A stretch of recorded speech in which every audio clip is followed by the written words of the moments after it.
AITA for breaking my deathbed promise to my wife to take care of her Down syndrome daughter. I, 55M, just lost my wife, 56F, to cancer. My late wife's entire life was about her 30-year-old daughter, who suffers from Down syndrome and has never and will never have the ability to live independently. Nor will she ever have the ability to ever exercise any real amount of emotional impulse control.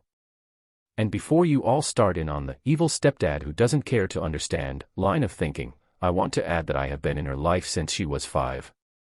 And spent years fearing the day where she was physically developed to the point where punches, scratches, and throwing things were a real threat. Once that happened, all of my wife's friends stopped visiting our house. One of them even said that her uncle deals with vicious dogs for a living and she feels safer around his workplace than at our house.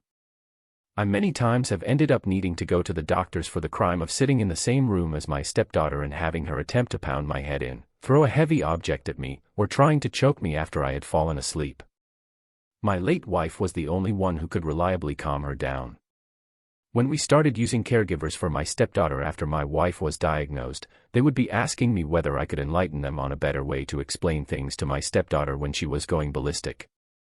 When even they, who were used to explaining things to people who just didn't get things, were still struggling and asking for insight.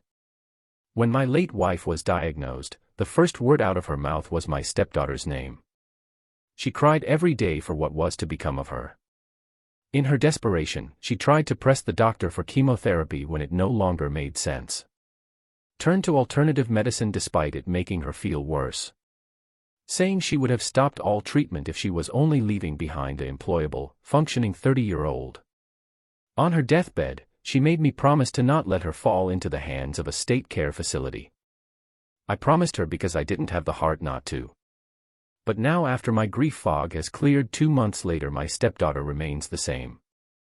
She doesn't understand her mom is dead, only that she's gone, and is angry at me for it. Saying she'll be good, so bring her back. Caregivers are expensive. I don't make much. I didn't resent any medical expenses when it was my wife, but I admit that I resent my stepdaughter. My own grown kids won't visit with her around. If I hadn't made the deathbed promise, the decision would have been easy. And finally I made the decision that I needed to put her in a state-run facility, as even with my wife leaving me everything, I couldn't afford anything better.